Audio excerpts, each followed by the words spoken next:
नमस्कार সকলকে hello everyone नमस्ते सभी को good evening to all of you. आज जो टॉपिक के बारे में हम डिस्कस करेंगे वो मैं आज यहाँ पे सिर्फ बंगाली लैंग्वेज में बताऊंगी और दूसरे दिन हिंदी लैंग्वेज में बताऊंगी। एक ही चीज एक वीडियो में हिंदी में एक बंगाली में, क्योंकि ये बहुत ही इंपॉर्टेंट होने वाले हैं ये वीडियो आप लोगों के लिए, सभी लोगों के लिए। तो इसीलिए मैं इंग्लिश हिंदी में इंट्रोड्यूस तो कर दी, लेकिन बंगाली में एक्सप्लेन करूंगी और थंबनेल और टाइटल देखकर आप लोगों को समझ लेना चाहिए। प्लीज आप लोग समझ लीजिएगा कि किसके लिए कौन सी वीडियो है, मतलब लैंग्वेज वाइज। তো আজকে শুরু করা যাক। আজকে আমি এখানে আলোচনা করব একটা ভীষণ গুরুত্বপূর্ণ বিষয় নিয়ে, এবং আজকের এই ভিডিও যত মিনিটেরই হোক না কেন সম্পূর্ণটা আমি বাংলায় আলোচনা করব, আর তার একই ভিডিও আবার হিন্দি ভাষাতেও আলোচনা করা থাকবে অন্য ভিডিওতে। কারণ হচ্ছে যে এই বিষয়টাকে আমি আলাদা আলাদাভাবে রাখছি যাতে করে স্টুডেন্টদের বুঝতে সুবিধা হয়। কোনো একটা পড়ার টপিক হলে আমি দুটো ভাষা একসঙ্গে হয়তো বলে দিতাম, কিন্তু এই বিষয়টাকে আমাকে আলাদা করে বলতেই হবে যাতে করে মিসগাইড বা আমরা মিসলিডিং না করি বা না হই, তার জন্য। তো শুরু করা যাক। প্রথমেই তোমরা সবাই দেখতে পাচ্ছ বা আপনারা সবাই দেখতে পাচ্ছেন UGC new rules and guidelines. আমি জোরে বলবো, স্পিডেও বলবো, কিন্তু বোঝা যাবে এরকম ভাবেই বলবো। যেহেতু আজকে মহাশিবরাত্রির একটা শিব চতুর্দশীর যে নিয়ম সেটা শুরু হয়েছে, তাই আমার বাড়ির পাশেই মন্দির আছে, সেখানে মাইকের আওয়াজ, গান শোনা যেতে পারে এবং একটু দু একটা আওয়াজ হতে পারে, তার জন্য এটা আমাদের নিয়ম অবশ্যই করতে হবে। তো এখানে আমি জোরে বলবো যাতে করে অসুবিধা না হয়, ঠিক আছে? তো UGC new rules and guidelines আজকের যে তারিখ সেটা, আর ইন্ডিয়া বলেছে, কারণ এই যে আজকে আমি কথা বলে বলবো গোটা ভারতবর্ষের, মানে ভারতবর্ষে যা চলছে বা চলতে হতে যাচ্ছে সেই নিয়ে কথা বলবো, এবং যারা এই প্রফেশনে থাকতে চাইছে বা এই যে ইউজিসি নিট সেট পাস নিয়ে আমরা অনেক কিছু ভাবি, তো এটা ভীষণ গুরুত্বপূর্ণ ভিডিও হতে যাচ্ছে। কেউ ভিডিও স্কিপ করবে না, শুরু থেকে শেষ পর্যন্ত মনোযোগ দিয়ে শুনবে, একবার নয় বারবার শুনবে, কারণ ভীষণ গুরুত্বপূর্ণ হতে যাচ্ছে। যদি তুমি বা তোমরা বা তোমার পরিবারের কেউ এই ফিল্ডে আসতে চাও এবং এই ফিল্ডে কাজ করতে চাও, তো শুরু করা যাক। বার হচ্ছে আবারও মনে করিয়ে দেবো যেটা আমাদের কর্তব্য এই প্ল্যাটফর্মে। Please do like, comment, share and subscribe to Spell Literature and hit the bell icon so that you never miss an updates, and all নোটিফিকেশনে ক্লিক করে রাখুন বা রাখো যাতে করে কোনো রকম ইম্পর্টেন্ট পড়াশোনা রিলেটেড, এক্সাম রিলেটেড এই ধরনের ইনফরমেশন মিস না হয়ে যায়। লাইক বাটনে ক্লিক করে রাখবে, তাতে করে কি হবে, ভিডিও আপলোড করা মাত্র তোমাদের কাছে কিন্তু পৌঁছে যাবে। আর শুরু করা যাক তাহলে। প্রথমত আমি এখানে ভাগ ভাগ করে নিয়ে এসেছি, এবং প্রত্যেকটা জিনিস হঠাৎ করে কেউ দেখলে তার মনে হবে এটা ঘেটে ঘ হজ বড় ল, কিচ্ছু বুঝতে পারছি না, কিন্তু বুঝতে হবে তোমাদেরকে। আমি ইচ অ্যান্ড এভরিথিং একটা একটা করে বলে দেবো, এবং এই ভিডিওটা আমার বানানোর ইচ্ছে ছিল লাস্ট 1 মাস ধরে। আর এই ভিডিওটা যখন, মানে এই বিষয়টা যখন এসেছে UGC new rules and guidelines, আমি বানাতে পারিনি কোনো না কোনো কারণে, সেটা থেকে সরে গেছি। হয়তো এক্সাম রিলেটেড পড়াশোনা করিয়েছিলাম বা করেছিলাম, আপলোড করেছিলাম ভিডিও, বা হচ্ছে কখনো আমার পার্সোনাল লাইফে কিছু হয়েছে তার জন্য, বা কখনো আমাদের নেটের পর সেটের পর গেট এক্সাম চলে এসেছে, যে কারণে হোক এই ভিডিওটা আমার করা হয়ে ওঠেনি। কিন্তু এটা খুব গুরুত্বপূর্ণ ভিডিও। সে তুমি আজকে অ্যাজ আ নিউ ফ্রেশার বা new or fresher, as a new candidate, as a fresher হিসেবে তুমি এই এক্সামের জন্য প্রিপেয়ার হও বা এই ফিল্ডে ক্যারিয়ার বানাতে চাও, তার জন্য অ্যাপ্লিকেবল। এবং যারা অলরেডি আদার্স ফিল্ডে কাজ করছি কিন্তু ইন্টারেস্ট আছে বা এই বিষয়টা তোমাদের, আমি বলবো আমরা যারা হিউম্যান বিং আছি, সোসাইটিতে বসবাস করছি, আমাদের সবার জন্য আজকের এই নিউজটা খুব গুরুত্বপূর্ণ হতে যাচ্ছে। তো মন দিয়ে শুনবে। আমি 1 মাস পরে এই ভিডিও নিয়ে এলাম, কিন্তু এটা খুবই গুরুত্বপূর্ণ। আমরা যে শ্রেণীর বা ক্লাসেরই ছাত্রছাত্রী হই না কেন, যে এক্সামের প্রিপারেশন নেই না কেন, এই কারেন্ট নিউজ বা কারেন্ট ইনফরমেশনটা আমাদের জানা কিন্তু খুব দরকার। সে নিজে না করে পরিবারের বন্ধু বান্ধব কেউ না কেউ ঠিক কাউকে না কাউকে কাজে লেগে যাবে এবং আমরা বলতে পারবো। সো এখানে নিয়ে এসেছি assistant professor, associate professor and professor. I am sorry যে বোর্ডটা যতটুকু মানে যেভাবে সম্ভব আমি লিখে নিয়ে এসেছি, উইথ থার্ড ব্র্যাকেট ইউজ করেছি, কখনো কখনো ফার্স্ট ব্র্যাকেট ইউজ করেছি, বা কখনো কোনো ব্র্যাকেট দিইনি। আমি ভাগ ভাগ করে নিয়ে এসেছি, কিন্তু গুলিয়ে ফেলবে না কেউ, আমার কথার সাথে সাথে যাবে, মানে সঙ্গে সঙ্গে চলবে। নিজে থেকে আগাম কিছু অ্যাজিউম বা ভেবে ভাবতে যাবে না। আমি এখানে যেটা বলছি, যারা জানো তো জানো, যারা জানো না তাদের জন্য অবশ্যই হেল্প হবে। Associate professor, assistant professor, associate professor and professor. আমরা জানি যে ইউজিসি নেট এক্সাম ক্র্যাক করলে আমরা ইন্ডিয়াতে, এটা national exam, national eligibility test, full form নেটের full form national eligibility test. তো এই ন্যাশনাল এলিজিবিলিটি টেস্ট এক্সাম আমরা ক্লিয়ার করার পর অল ওভার ইন্ডিয়াতে as an assistant professor apply করতে পারি। তার জন্য তারপর ধাপ থাকে, আমরা অনেকেই জানি না, যারা নতুন তারা তো একদমই জানি না, সেক্ষেত্রে এটার কি ব্যবস্থা আছে সেটা আমি বলছি। এখানে রেখেছি এবং মানে সেকেন্ডে রেখেছি ভাইস চ্যান্সেলর, যেটা আমরা জানি ইউনিভার্সিটির ভাইস চ্যান্সেলর থেকে যে হেড থাকেন ইউনিভার্সিটিকে পরিচালনা করেন তিনি হলেন ভাইস চ্যান্সেলর বা ভিসি সংক্ষেপে, এবং প্রিন্সিপাল থাকেন আমাদের বিভিন্ন কলেজে, অল ওভার ইন্ডিয়ার কথাই বলছি। এবং এখানে আমি সেই বিষয়টা পরে নিয়ে আসছি। তো এখানে নতুন কি চেঞ্জ হলো, আগে একটা আমার ভিডিও বানানো আছে অলরেডি, অ্যাসিস্ট্যান্ট প্রফেসর মানে ইউজিসি নেট পাস করলে কি অ্যাসিস্ট্যান্ট প্রফেসর হওয়া যায়, থাম্বনেইল দেখে তোমরা বুঝতে পারবে, এসপি লিটারেচারে যদি সার্চ করে ইউটিউব সার্চ বারে বা চ্যানেল পেজে গিয়ে দেখো দেখতে পারবে। সেটা ছিল 2018 তে তৈরি নিয়ম, যেটা 2024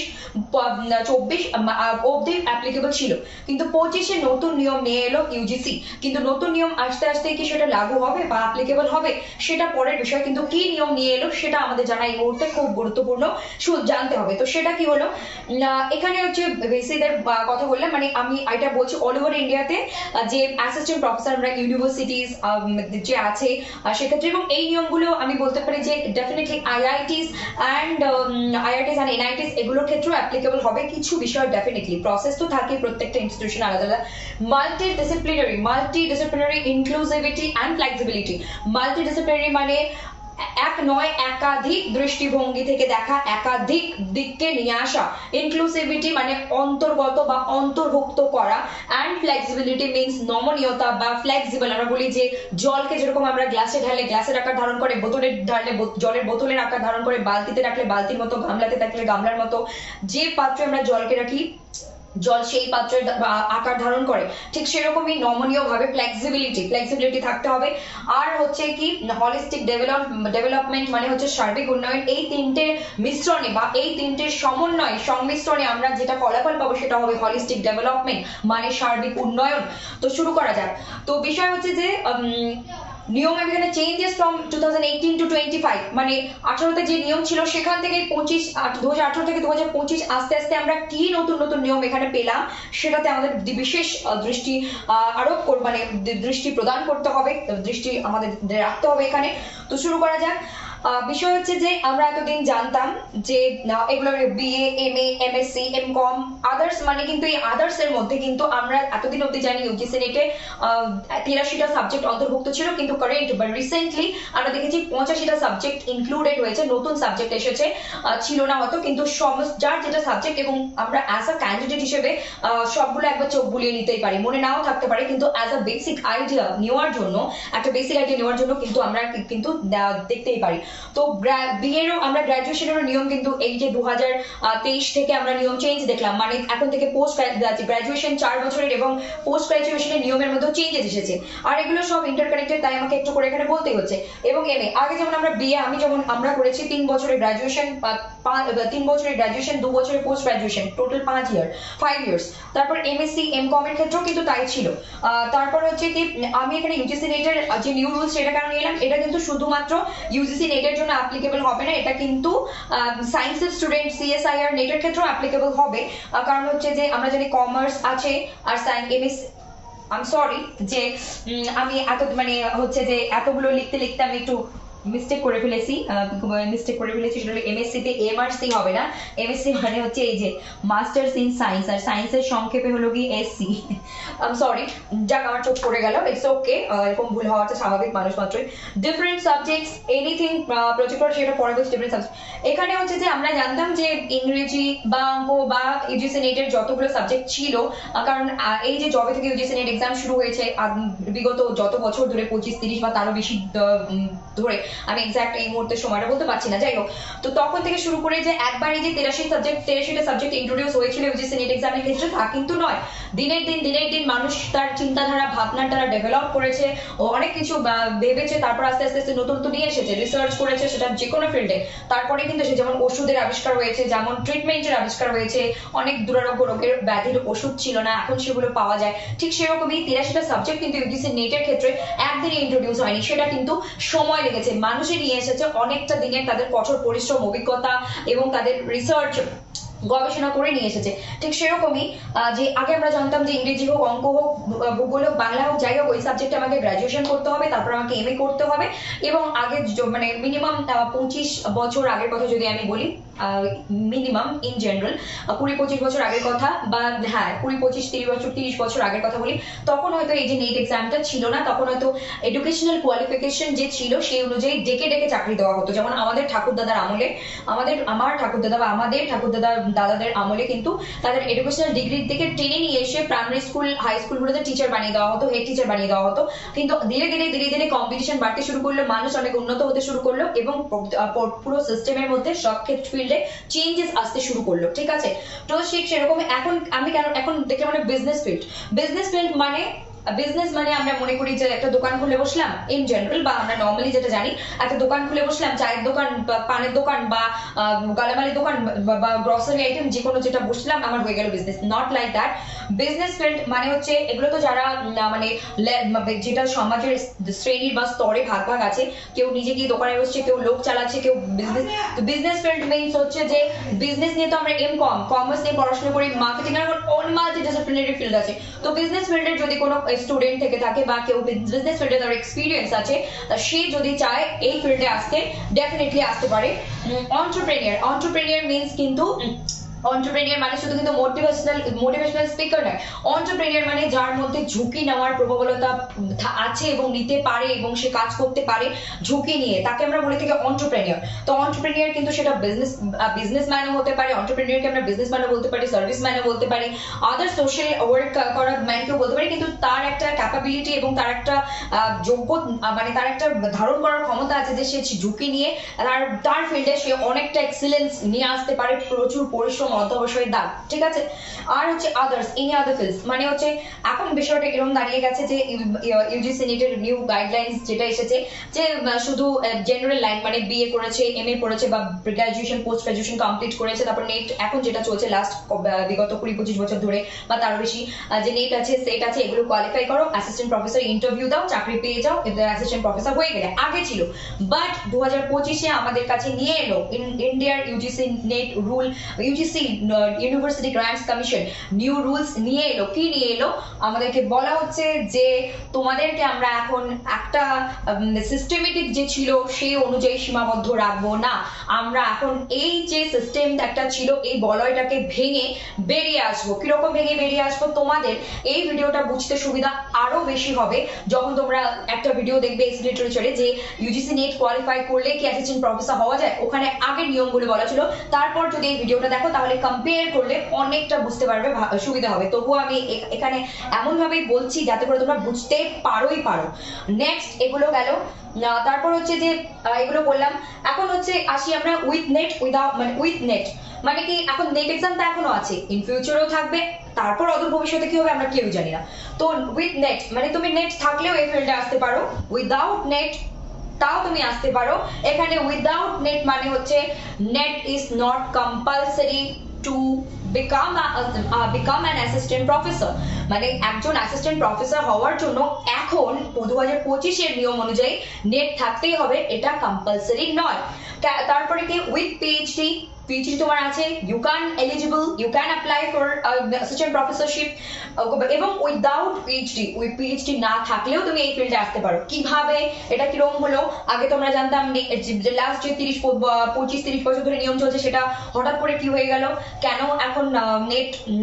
আমি কিন্তু 20-25টা বলছি মুখে, আমি কিন্তু নিজেও শিওর নই, মনে হচ্ছে 1994, সো হ্যাঁ আমি বলতে পারি অ্যাপ্রক্স 20-25 বছর বলতেই পারি। তো উইথ পিএইচডি, উইদাউট পিএইচডিও তুমি অ্যাসিস্ট্যান্ট প্রফেসর হতে পারো। অ্যান্ড নেক্সট হচ্ছে no API. API full form আগের ভিডিওতে বলা আছে, academic performance indicator. Academic performance indicator এখানে তোমার অনেক কিছু পাবলিকেশন, লেখালেখি, কটা পেপার লিখলে, রিসার্চ পেপার কটা পাবলিশ করলে, না পারলে ওখানে কিছু নাম্বার দেওয়া হতো ইন্টারভিউতে, এবং চাকরি পাওয়ার পর তোমার অ্যাজ আ ফ্রেশার ক্যান্ডিডেট হিসেবে আবার নতুন করে শুরু হতো যে তুমি তোমার ক্যারিয়ারের যে মানে তুমি অ্যাসিস্ট্যান্ট প্রফেসর হিসেবে চাকরি তো পেয়ে গেলে, তোমার এপিআই স্কোর হয়তো 0 ছিল, বা এপিআই স্কোর তুমি কি পেয়েছো, 2-1টা পেপার পাবলিশ করেছো, 2 নাম্বার একবার পেয়েছো না পেয়েছো জানি, কিন্তু চাকরি পাওয়ার পর থেকে তোমার শুরু হয়ে গেল এপিআই স্কোরটাকে ভালো, মানে তোমাকে আরো দিন দিন যাবে তোমাকে এপিআই স্কোর বাড়াতে হবে, তোমাকে কি করতে হবে, বাড়িয়ে কি করতে হবে, মার্কস গ্যাদার করতে হবে, এক্সপিরিয়েন্স গ্যাদার করতে হবে, তার সাথে সাথে তোমার প্রমোশন হবে। তো সেটা কিন্তু একটা ব্যাপার ছিল, কিন্তু বর্তমানে 2025 নিয়মে এপিআই কে সরিয়ে দেওয়া হলো, ঠিক আছে। একাডেমিক পারফরমেন্স ইন্ডিকেটর, এটা তোমরা গুগলে সার্চ করে নিও, যাতে করে আরো ইন ডিটেইল জানতে পারবে যারা নতুন, যাদের আইডিয়া আছে, যারা জানো তারা তো জানোই।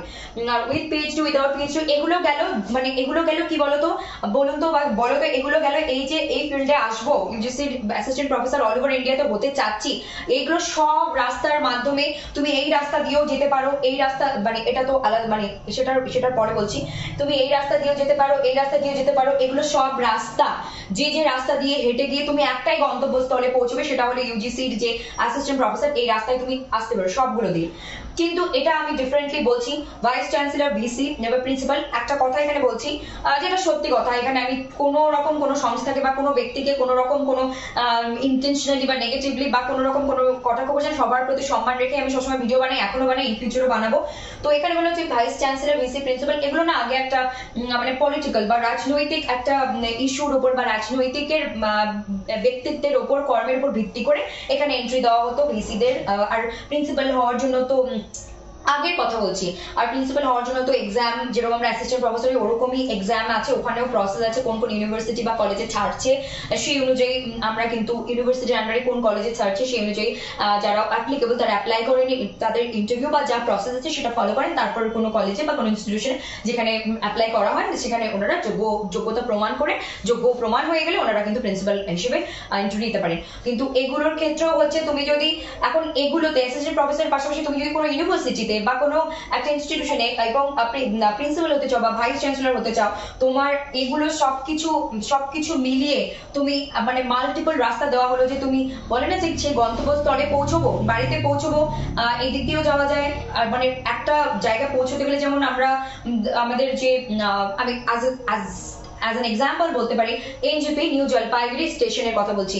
তো আমরা জানি যে নিউ জলপাইগুড়ি স্টেশনে গেলে আমরা ওখান থেকে ভারতবর্ষের যে প্রান্তে যেতে চাই আমরা ওখান থেকে ট্রেন কিন্তু পেয়ে যাই। ট্রেনের কথা বলছি আমি, এয়ারলাইনের কথা বা এরোপ্লেন বা পথে যাওয়ার কথা বলছি না, আমি ট্রেনের কথা বলছি। তো এনজিপিতে গেলে মিনিমাম আমরা কলকাতা যাব নাকি ব্যাঙ্গালোর যাব নাকি কোথায় যাব না যাবো, মোটামুটি ওখানে গেলে আমরা পেয়ে যাই। ঠিক সেরকমই যে আমরা রাস্তা ঘুরে কোন দিক দিয়ে নিয়ে যাবে সেটা, এইগুলো রাস্তা যে আমি একটা গন্তব্যস্থলে পৌঁছবো, এগুলো সেই রাস্তা, তুমি যেদিকেই যাও ঠিক পেয়ে যাবে। তো এগুলো আমাদের মাথায় রাখতে হবে। আর তার সঙ্গে কি হচ্ছে যে কি বলে, এখন আমি বলি, এখন বিষয় হচ্ছে যে কোনো স্টুডেন্ট বা কোনো ক্যান্ডিডেট তার বয়স যাই হয়ে থাক, তার এক্সপিরিয়েন্স আছে 5 বছর 10 বছর তারও বেশি এক্সপিরিয়েন্স আছে, সে এই ফিল্ডে আসতে যাচ্ছে। সে এতদিন বিজনেস ফিল্ডে ছিল, একটা এক্সেলেন্স নিয়ে বিজনেস নিজের তৈরি করেছে, কিন্তু সে চাইছে আমি এই বয়সে আমার 35-40 ইয়ার্স যাই আছে, আমি এই মুহূর্তে যেতে চাই, আমি অ্যাসিস্ট্যান্ট মানে সরকারি একটা লাইনে ঢুকতে চাই এবং আমি ওখানকার ভিসি হতে চাই, ভাইস চ্যান্সেলর হতে চাই বা প্রিন্সিপাল হতে চাই বা অ্যাসিস্ট্যান্ট প্রফেসর হতে চাই। তো সে বা তারা কিন্তু সেই ফিল্ডে ডেফিনেটলি ঢুকতে পারে। তার জন্য কি করতে হবে, তার জন্য তার ওই এক্সপিরিয়েন্সটা, কারণ হচ্ছে আমরা জানি যে গতানুগতিক লাইন ছিল, গ্রাজুয়েশন, পোস্ট গ্রাজুয়েশন, দেন নেট সেট, এগুলো ছিল। কিন্তু এখন তো এই মুহূর্তে যারা এই ফিল্ডে যারা বিজনেসে ছিল তারা তো এই মুহূর্তে তো তাদের তো নেট নেই, তাহলে কিভাবে? কিন্তু তাদের জন্য পারমিশন দেওয়া হয়ে গেল বা তাদের জন্য অনুমতি দেওয়া হলো যে তোমরা আসো এবং এসে এখানে তোমাদের যে এক্সপিরিয়েন্স আছে সেটাকে শো করো বা সেটাকে প্রমাণ করো, এবং করে নিজের যোগ্য বলে প্রমাণ হলে ডেফিনেটলি তোমরা সেই চেয়ার বা সম্মান বা সেই যোগ্যতা অনুযায়ী কাজটা পেয়ে যাবে, এরকমটা বিষয়। তারপর হচ্ছে কি অন্টারপ্রেনিয়ার, বিভিন্ন আমরা জানি বিভিন্ন জন অন্টারপ্রেনিয়ার এখন আছে এবং আগে ছিল, এখন বেশি আছে। তো তারা যদি চায় যে আমি এতদিন অন্টারপ্রেনিয়ারশিপ ছিলাম, অন্টারপ্রেনিয়ার অ্যাজ অন্টারপ্রেনিয়ার কাজ করেছি, আমি এখন একটু চাইছি যে আমি একটা কোনো ইনস্টিটিউশনের ভাইস চ্যান্সেলর হবো বা অ্যাসিস্ট্যান্ট প্রফেসর বা অ্যাসোসিয়েট বা প্রফেসর আমার যোগ্যতা অনুযায়ী আমি হবো, তো ওনারাও স্বাগতম, ওনারাও এসে ইন্টারভিউ দিয়ে ওনাদের যে প্রসেস থাকবে সেটা অ্যাপ্লাই করে প্রসেস মাধ্যমে যে প্রসেস সেটা ফলো করে এগিয়ে গিয়ে তার যোগ্যতা প্রমাণ করে, সে যদি প্রমাণ হয়ে যায় সে সেই ফিল্ডে যেতে পারে, এগুলোর মধ্যে যে কোনো পজিশনে নিজেকে উত্তীর্ণ করতে পারেন। তারপর হচ্ছে আদার্স ফিল্ড বলতে কি, আদার্স শুধু কি এন্টারপ্রেনিয়রশিপ, শুধু কি বিজনেস, আদার্স আর একটা হ্যাঁ ইম্পর্টেন্ট কথা, এই যে বারবার বলছি গ্রাজুয়েশন পোস্ট গ্রাজুয়েশন, আমি জানতাম ইংরেজি, সাপোজ আমাদের ইংলিশ লিটারেচার নিয়ে আলোচনা, সাপোজ কেউ ইংলিশ লিটারেচারে গ্রাজুয়েশন করেছে কিন্তু তার এখন মনে হচ্ছে যে আমি পোস্ট গ্রাজুয়েশন অন্য সাবজেক্ট নিয়ে করবো, এবং সেই ফ্যাসিলিটি, সেই সুযোগ সুবিধাগুলো হয়তো এই মুহূর্তে আমাদের আমরা যে ডিস্ট্রিক্টে আছি এখানে নেই, কিন্তু হয়তো দূরে আছে, সাউথ ইন্ডিয়াতে বা অন্যত্র আছে, যে গ্রাজুয়েশনে একটা সাবজেক্ট ছিল কিন্তু আমি সায়েন্স মানে আমি আর্টসেই হয়তো কোনো একটা বিষয় নিয়ে পড়েছি, কিন্তু আমি এখন একটা অন্য subject I am giving you just an example, microbiology বা হিস্ট্রি বা উইমেন স্টাডিজ বা যে কোনো একটা সাবজেক্ট, মানে আমার ইংলিশ ছিল বেশ, মানে আমি গ্রাজুয়েশনে ইংলিশ নিয়ে পড়েছি, বা আমার গ্রাজুয়েশনে ম্যাথস ছিল, বা আমার গ্রাজুয়েশনে অন্য কোনো সাবজেক্ট ছিল, হিস্ট্রি, সংস্কৃত, এনিথিং। তো আমি এখন চাইছি আমার মাস্টার্সটা যে ডিগ্রিটা আছে সেটা আমি অন্য কোনো সাবজেক্টে করি, এবং সেটা তো ওপেন ইউনিভার্সিটি হোক, আর ওপেন ইউনিভার্সিটি হোক বা কোনো আইআইটিস হোক, এনআইটিস হোক, বা হচ্ছে কোনো স্টেট ইউনিভার্সিটি বা সেন্ট্রাল যে ইনস্টিটিউশনই হোক না কেন, যেখান থেকে মানে আমাদের ভারতের মানে সার্টিফিকেট দেওয়া হয় এবং যোগ্য বলে বিচার করা হয় যে হ্যাঁ তোমার এই ডিগ্রিটা অল ওভার ইন্ডিয়াতে অ্যাপ্লিকেবল, তো সেরকম একটা ইনস্টিটিউশন থেকে আমি মাস্টার্স করলাম, তো সেই সাবজেক্টে আমি এখন নেট দিতে চাই, yes you can do it, বা সেই সাবজেক্টের উপর আমার একটা এক্সিলেন্স হয়েছে, আমি এখন এই ফিল্ডে আসতে চাই, yes you can eligible for this। মানে হচ্ছে এক কথায় এই সমস্ত কিছু এত কিছু যে বললাম, এতদিন ছিল গতানুগতিক বাধা ধরা, যে ইংলিশ থেকে ইংলিশেই গ্রাজুয়েট করতে হবে, ইংলিশেই এমএ করতে হবে, ইংলিশেই নেট করতে হবে, তারপরে অ্যাসিস্ট্যান্ট প্রফেসর হতে পারে, আদারওয়াইজ নট। কিন্তু এরকমটা নয়, গ্রাজুয়েশন ইংলিশ ছিল তো কি হয়েছে, আমি পোস্ট গ্রাজুয়েশন অন্য কোনো সাবজেক্ট নিয়ে করেছি, আমার যেটা ভালো লেগেছে এবং সেটা ভারতবর্ষের মধ্যে ইনস্টিটিউশন আছে এবং আমি যোগ্য বলে বিবেচিত হয়েছি বলেই তো মাস্টার্স করেছি, এবং সেইটা নিয়ে আমি এখন নেট দিতে চাই, দিতে পারো। আমি নেট দিতে চাই না, আমার এক্সপিরিয়েন্স আছে, ওটা নিয়ে বিজনেস করেছি বা আমি সেলফ স্টাডি করেছি এবং আমার একটা এক্সপিরিয়েন্স আছে, আমি একটা কিছু করেছি, ক্রিয়েট করেছি, তো আমি এখন ওই এক্সপিরিয়েন্সের উপর বেস করে আমি এখন এই ফিল্ডে আসতে চাই, মানে অ্যাসিস্ট্যান্ট প্রফেসর হতে চাই, বা আমার বয়স এবং যোগ্যতা অনুযায়ী আমি প্রফেসর, অ্যাসিস্ট্যান্ট প্রফেসরের জন্য অ্যাপ্লাই করতে পারি। ইয়েস ইউ আর ওয়েলকাম নাও, এখন তুমি সেটার জন্য অ্যাপ্লিকেবল। আগের এই সমস্ত শুনলে পরে বলবে একদম you are not eligible, you are not allowed here, তুমি এটার জন্য যোগ্য না, তোমাকে এখানে অ্যালাউ করা হবে না, কিন্তু এক্ষেত্রে কিন্তু নয়, সেটা নয়। এবং এগুলো গেল সবকিছু আমি পয়েন্ট বললাম, তারপরে এগুলো বলার পর অনেকের মনে প্রশ্ন আসবে, আর আসাটাও স্বাভাবিক। আমার এই বিষয়টা নিজের বুঝতে, যখন নতুন খবর এসেছে আমি নিজেই বুঝতে পারিনি, আমার কিছুটা সময় লেগেছে, 7 দিন ভালো করে বিষয়টাকে নিয়ে একটু বারবার ভেবে ভেবে, আর তারপর বুঝতে তো পেরেছি, ভিডিও আবার বন্ধ করে বিভিন্ন কারণে আনা হয়নি, যাই হোক। তো আর একটা বিষয় বলে দিই যে এই যে অ্যাসিস্ট্যান্ট প্রফেসর, অ্যাসোসিয়েট প্রফেসর, এই যে এখন আমাদের প্রশ্ন হলো তাহলে নেট ছাড়াও আমরা এই ফিল্ডে আসতে পারি, পিএইচডি ছাড়াও আসতে পারি, আবার নেট নিয়েও আসতে পারি, পিএইচডি নিয়েও আসতে পারি, নাও নিয়ে আসতে পারি, তাহলে এই ফিল্ডগুলোর মধ্যে তোমরা যে কোনো একটা ফিল্ডে তোমার এক্সপিরিয়েন্স যে রাস্তাটা বললাম সেটা থাকতে হবে, ওগুলো নিয়ে তো এটা থাকতে হবে, আদারওয়াইজ তুমি এমনি কোনো একটা জেনারেল বিএ পাস করেছো বা জেনারেল লাইনে পড়েছো, তারপরে এমনি করে বা ই করেছো, তোমার এক্সিলেন্স নেই, তোমার তুমি এটা শুনলে মিসগাইড হয়েও না বা মিসলিডিং হয়েও না, যেটা হলো কি যে আমার মনে হবে আমি তো জেনারেল লাইনে বা পাসে বিএ পাস করেছি বা এমএসসি পাস করেছি, তো আমিও এখন বিএসসি করে এমএসসি করেছি, এখন তাহলে আমিও এলিজিবল অ্যাপ্লাই করতে পারি। No, if you are like that kind of candidate, then you have to gather your experience, knowledge in that particular area or field. Okay, সেই পার্টিকুলার এরিয়া অর ফিল্ডে তোমাকে এক্সপিরিয়েন্স গ্যাদার করতে হবে, তবেই তুমি eligible হবে, এবং সেই এক্সপিরিয়েন্সটা 5 বছর হতে পারে, 10 বছর হতে পারে, 8 বছর হতে পারে, 7 বছর হতে পারে, এবং 2 বছর হতে পারে, কিন্তু সেখান থেকে তুমি কি ক্রিয়েট করলে, সত্যি কি তুমি সোসাইটিতে কিছু নতুন নিয়ে এলে, পৃথিবীতে কিছু নতুন কিছু দেখাতে পারলে আমাদের এখানে, তবেই কি তুমি এলিজিবল হবে, এবং সেটা তোমার প্রমাণ দিতে হবে ইন্টারভিউ বা যে প্রসেস থাকবে সেটা তার মাধ্যমে, আদারওয়াইজ হবে না কিন্তু তার এটা। আর এখন বলছি যে অ্যাসিস্ট্যান্ট প্রফেসর হয়ে গেলাম, এগুলো যে লাইন দিয়ে সে আমি এখন জেনারেল লাইন পড়ে আসি, সে আমি এখন বিজনেস ফিল্ড থেকে আসি, এন্টারপ্রেনিয়ার থেকে আসি, যে আমি আদার্স কোনো ফিল্ড থেকে আসি, আমি এসে তো গেলাম, সেটা এই অ্যাসিস্ট্যান্ট প্রফেসরে আসলাম, যদি এসে যাই তাহলে এখন অ্যাসিস্ট্যান্ট প্রফেসর তো হয়ে গেলাম, এখন আমাকে স্যালারি কিভাবে হাইক করতে হবে। If you want to hike your salary, then the only one way or path is here, that is PhD. তাহলে একটাই রাস্তা তোমার সামনে খোলা থাকলো, সেটা হলো পিএইচডি তুমি আগে নেই বা আগে ছিল না, কিন্তু এখন তোমাকে করতে হবে। কিরকম, তুমি অ্যাসিস্ট্যান্ট প্রফেসর থেকে অ্যাসোসিয়েট প্রফেসর হতে চাচ্ছ, অ্যাসোসিয়েট থেকে প্রফেসর হতে চাচ্ছ, তাহলে ডেফিনেটলি ইউ নিড পিএইচডি, মানে তোমাকে পিএইচডি করতে হবে। Except PhD you can't hike your salary. PhD না থাকলে তুমি কিন্তু তোমার স্যালারিকে বা প্রমোশন যেটা আমরা বলি, মানে পদের উন্নতি, প্রমোশন এবং তার সঙ্গে টাকারও উন্নতি, মানে টাকা বাড়িয়ে দেওয়া হয় স্যালারি, তো সেটা কিন্তু পসিবল এই রাস্তাতে, সেটা হলো পিএইচডি। তখন কিন্তু তোমাকে হ্যাঁ তুমি এরকম এক্সপিরিয়েন্স নিয়ে, এরকম এক্সিলেন্স নিয়ে, এরকম ফিল্ড নিয়ে তুমি এন্ট্রি তো নিতে পেরেছো, কিন্তু তোমাকে এখন স্যালারি বাড়াতে গেলে পিএইচডি তো করতেই হবে। আগে করোনি তো কি হয়েছে, এখন শুরু করে দাও, কারণ পিএইচডির জন্য কিন্তু কোনো নির্দিষ্ট বয়স হয় না, যেমন আমরা নির্দিষ্ট বয়স তো পড়াশোনার ক্ষেত্রে কোনো ক্ষেত্রেই হয় না, তারপরে পিএইচডি কিন্তু কোনো এরকম গতানুগতিক নয় যে ক্লাস 1 থেকে 10, তারপর 12, তারপর গ্রাজুয়েশন, তারপর পোস্ট গ্রাজুয়েশন, তারপর পিএইচডি করতে হবে, এরকমটা কিন্তু নয়, গ্যাপ নেওয়া যায়। পিএইচডি কিন্তু চাকরি পেয়েও করা যায়, বিয়ে করেও করা যায়, সংসার করেও করা যায়, বাচ্চার মা হয়েও করা যায়, বাবা হয়েও করা যায়, তো পিএইচডি কিন্তু যখন খুশি করা যায়, যে কোনো বয়সে, বুড়ো বয়সেও করা যায়, সেটার জন্য কোনো লিমিটেশনস নেই, ঠিক আছে? তো যে কোনো সময় করতে পারো, কিন্তু এটা তোমাকে স্যালারি হাইক করতে গেলে, প্রমোশন নিতে গেলে তোমাকে পিএইচডি করতেই হবে এই ফিল্ডে।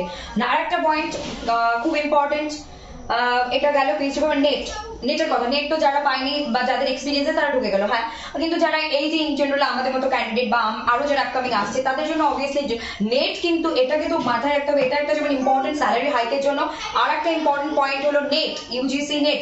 তাহলে এত কিছু যদি মাল্টি ডিসিপ্লিনারি হয়েছে, মাল্টিপল সোর্সেস থেকে যদি আমরা এন্ট্রি নিতেই পারি অ্যাসিস্ট্যান্ট প্রফেসরশিপের জন্য, বা অ্যাসোসিয়েট প্রফেসর এবং প্রফেসরে তুমি যে এন্ট্রি নেবে, বা ভাইস চ্যান্সেলর প্রিন্সিপাল এন্ট্রি নেবে, সেটা কিন্তু টোটালি ডিপেন্ড করছে তোমার বিজনেস ফিল্ডের এক্সপিরিয়েন্স, অন্টারপ্রেনিয়র বা এনি আদার ফিল্ড, সেটা তো এক্সেলেন্সের উপর। এখানে এক্সেলেন্স তোমার যদি 15 বছর 20 বছরে থাকে এবং তুমি সত্যিকারের কিছু ক্রিয়েট করেছো এবং ইন্ডাস্ট্রি বা কিছু একটা ক্রিয়েট করার মতোই করেছো, তখন তুমি ডিরেক্ট, যদি তোমার মনে হয় যে আমার ফিল্ড ছিল কমার্স ব্যাকগ্রাউন্ড, বা আমার ফিল্ড ছিল বায়োলজি, আমার ফিল্ড ছিল টেকনোলজি, বা যে কোনো অন্য কোনো ফিল্ডে আমি কাজ করেছি 15 বছর 20 বছর 25 বছর, কিন্তু আমার তারপর এখন সে চাইছে কোনো একটা ইনস্টিটিউশনের বা কোনো একটা ইউনিভার্সিটির অল ওভার ইন্ডিয়ার মধ্যে যে কোনো একটা ইতে ভাইস চ্যান্সেলর হতে, then he or she is eligible for this, he or she can come here. তারা কিন্তু আসতে পারে ভাইস চ্যান্সেলর হওয়ার জন্য। সেটা এক্সপিরিয়েন্স, অ্যাসোসিয়েট প্রফেসর হবে না, ভাইস চ্যান্সেলর হবে না, প্রিন্সিপাল, সেটা কিন্তু তাদের এই ফিল্ড থেকে যারা আসবে তাদের এক্সেলেন্সের উপর নির্ভর করবে। আর যারা এই ফিল্ড থেকে যাবে, যেমন আমি এই লাইনে বা আমরা যারা আছি, তা আমাদের তো এই যে প্রসেস আছে সেটাই ফলো করে যেতে হবে, যেটা চলছে। এখন প্রশ্ন আসে, স্যালারির কথা বলে দেয়, এখন প্রশ্ন আসে তাহলে নেটের কি হলো? এত কিছু দিয়ে যদি অ্যাসিস্ট্যান্ট প্রফেসরও হওয়া যায়, অ্যাসোসিয়েটও হওয়া যায়, প্রফেসরও হওয়া যায়, বয়স অনুযায়ী, এক্সপিরিয়েন্স অনুযায়ী, এবং ভাইস চ্যান্সেলর প্রিন্সিপাল আমরা হতে পারি, তাহলে নেটটা কি করবে? Why net is not rejected? Net কেন বাতিল হলো না? কেন নেট এর দরকার আছে?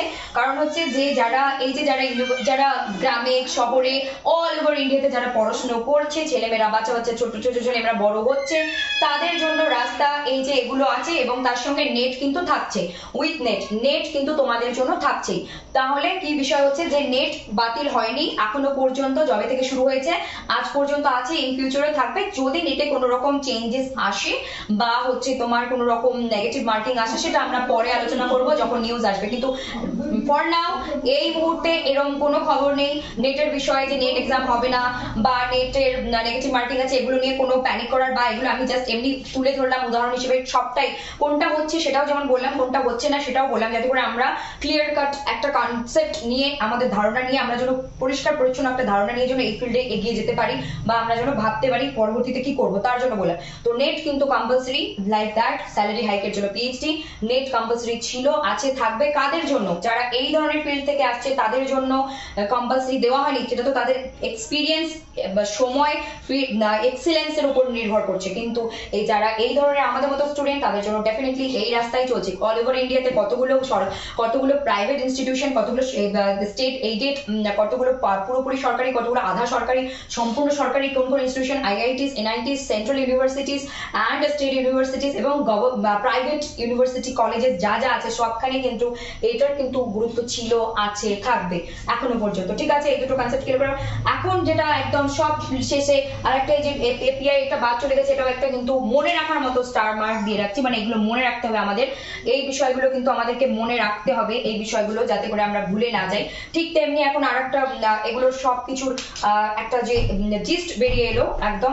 আর একটা ইম্পর্টেন্ট বিষয় হচ্ছে যে সাপোজ এই যে আমাদের নেট পিএইচডি করেনি, এই ধরনের ফিল্ড থেকে আমরা যাচ্ছি, সেটা হতে পারে আরো একটা ফিল্ড থেকে স্টুডেন্ট আসতে পারে, এগুলো ছাড়াও different subject, anything project work. মানে যে আমরা জানি যে ইংলিশ নিয়ে পড়েছি, ইংলিশ নিয়ে, মানে বারবার ইংলিশটাই বলছি যেহেতু আমাদের সাবজেক্টটা এটাই, আর এটাই মুখে চলে আসছে উদাহরণ হিসেবে। ইংলিশ নিয়ে পড়েছি, ইংলিশ নিয়েই গ্রাজুয়েশন, পোস্ট গ্রাজুয়েশন, তো ডেফিনেটলি পিএইচডি ইংলিশ নিয়েই করবো। আমাদের ক্ষেত্রে এটাই প্রযোজ্য এবং এটাই আমাদের জন্য অবশ্যই সুবিধে, কারণ হঠাৎ করে আমরা যে ফিল্ডে এক্সপিরিয়েন্স নেই, কোনো নলেজ নেই, আমরা ওখানে গিয়ে করবোই বাকি, শুধু সময় নষ্ট। তো সেই জন্য বলছি এনিথিং প্রজেক্ট ওয়ার্ক, মানে যারা এই ধরনের বিজনেস ফিল্ড, বলতে কিন্তু একটা বিজনেস না, মাল্টিপল, এই যে ইন্ডিয়াতে যত ধরনের বিজনেস এখন আমরা দেখতে পাচ্ছি, এন্টারপ্রেনিউর বলতেও যেটা বলে দিলাম, এবং আদার্স এনি আদার ফিল্ডস যে কোনো থেকে তারা যদি এসে পিএইচডি করতে চায়, বা পিএইচডি তারা এই যে পিএইচডিতে নেই স্যালারি এর জন্য প্রজেক্ট ওয়ার্ক, মানে হচ্ছে তো হতে পারে যে কোনো একটা ফিল্ড থেকে এসেছে এবং তার এক্সেলেন্স দিয়ে সে তো ভাইস চ্যান্সেলর প্রিন্সিপালের জন্য যার যেটা আবেদন করার করতে পারে সেটা গেল। কিন্তু কেউ চাইছে যে পিএইচডি রিয়েল লাইফ প্রবলেম নিয়ে যারা কাজ করতে হবে, যেমন আমরা যখন কোনো পিএইচডির ইন্টারভিউর জন্য যে ধরনের 3টে এক্সপিরিয়েন্স আছে পিএইচডির জন্য, তো সেই 3টে এক্সপিরিয়েন্স আমাকে আরো শেখালো যে কি কোন জায়গায় আমার খামতি আছে ঘাটতি আছে সেগুলোর উপর আমাকে কাজ করতে হবে। ঠিক সেরকম তোমাদেরকে অ্যাডভান্স বলে দিয়ে আরো হেল্প হবে। প্রজেক্ট ওয়ার্ক মানে হচ্ছে পিএইচডি যে আমরা টপিক গুলো চুজ করি, রিসার্চ প্রপোজাল নিয়ে যাই, সেটার উপর বেস করে আমাদের ইন্টারভিউ এবং একাডেমিক মার্কসের উপর ডিপেন্ড করে আমাদেরকে সিলেক্ট করা হয় এবং না সিলেক্ট নাও বা রিজেক্ট করা হয়।